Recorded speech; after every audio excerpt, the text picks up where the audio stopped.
1 ingin mempresentasikan tentang bahan ajar LKS tentang sistem pencernaan manusia, materi dari biologi yang dipelajari oleh mahasiswa dan saya kelas 11 SMA Negeri Tulang. Di sini kami akan mempresentasikannya.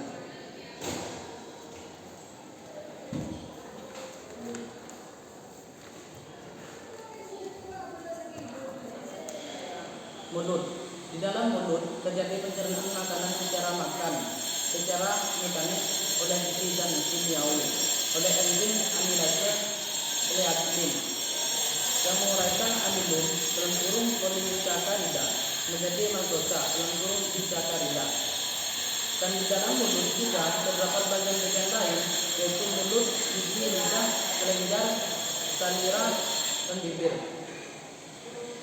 1. Bibir. Pada mulut terdapat bibir yang berfungsi menerima makanan dan membantu menghasilkan suara.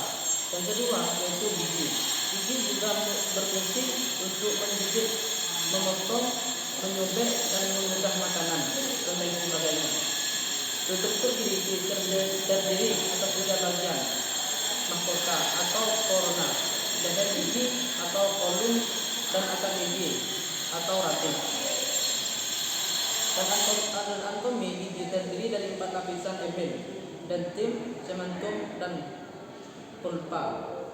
Terus yang ketiga yaitu lidah. Lidah berfungsi untuk menggerakkan makanan saat dikunyah atau ditelan, mengecap rasa, dan membantu memproduksi suara untuk berbicara. Terus yang kerongkongan. Kerongkongan atau disebut dengan esofagus berfungsi menggerakkan makanan dari paring ke lambung dengan gerakan peristaltik. Mucosa esofagus memproduksi makanan untuk melumasi dan melindungi esofagus, tetapi tidak menghasilkan enzim pencernaan. Terus lambung. Lambung atau disebut dengan sering ventriculus adalah organ pencernaan yang berbentuk seperti huruf G. Lambung terbagi menjadi di dalam lambung terjadi pencernaan secara kimiawi. Terus masuk yang pankreas.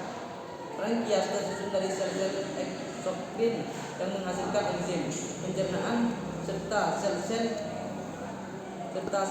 yang menghasilkan hormon insulin dan glukagon. Insulin berfungsi mengatur penyerapan glukosa darah untuk disimpan sebagai glikogen. Glukogen berfungsi mengatur metabolisme gula darah, dan enzim yang dihasilkan pankreas berfungsi untuk mencerna karbohidrat, protein, dan lemak.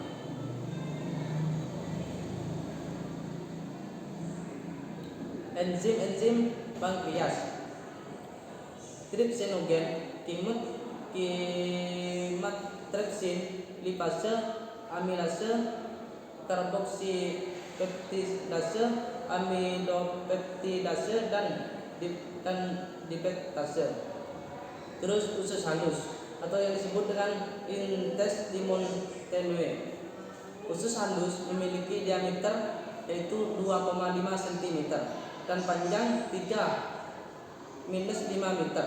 Usus halus terdiri dari 3 bagian, yaitu yang pertama usus 2 jari atau duodenum, usus kosong dalam kurung jejunum, dan usus penyerapan. Struktur usus halus memiliki banyak genjot usus yang berfungsi memperluas permukaan penyerapan sehingga makanan dapat terserap secara sempurna. Di dalam usus halus terjadi pencernaan juga kimiawi.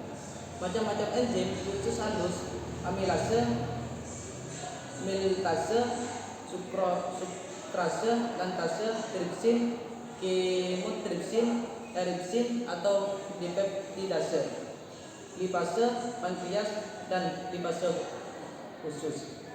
Terus usus besar atau kolon, yaitu usus besar terdiri atas 3 bagian: sekung, kolon, rektum.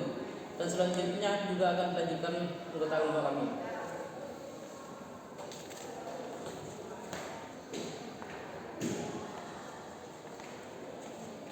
Baik, di sini saya akan membacakan enzim.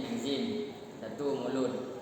Amilase petialin yang berfungsi mengurangkan amilum atau polisakarida menjadi maltosa atau disakarida. Hati. Pankreas. Trypsinogen diaktifkan oleh enterokines menjadi tripsin. Tripsin berfungsi memecah protein dan polipeptida besar menjadi peptida yang lebih kecil. Chymotrypsin berfungsi yang sama dengan tripsin, yaitu memecah protein atau polipeptida besar. Lipase berfungsi menghidrolisis lemak menjadi asam lemak dan gliserol. Amilase berfungsi menghidrolisis zat tepung menjadi disakarida atau maltosa, sukrosa, dan luktosa. Karboksipeptidase, aminopeptidase, dan dipeptidase berfungsi melanjutkan pencernaan protein menjadi asam amino bebas. Lambung. Pepsinogen disintetiskan oleh sel utama diubah menjadi pepsin oleh asam krol dari renin, berfungsi mengkoagulasi protein susu menjadi kasien yang tidak larut. Lipase lambung menghidrolisis lemak susu menjadi asam lemak dan gliserol. Amilase usus halus. Amilase mengubah zat tepung menjadi disakarida dan maltosa. Maltase mengubah maltosa menjadi glukosa. Sukrase mengubah sukrosa menjadi glukosa dan fruktosa. Laktase mengubah laktosa menjadi glukosa dan galaktosa. Tripsin mengubah protein dan peptida menjadi peptida yang lebih kecil. Chymolipsin mengubah protein dan peptida menjadi peptida yang lebih kecil. Erepsin mengubah pepton menjadi asam amino. Lipase pankreas mengubah trigliserida menjadi monogliserida dan asam lemak.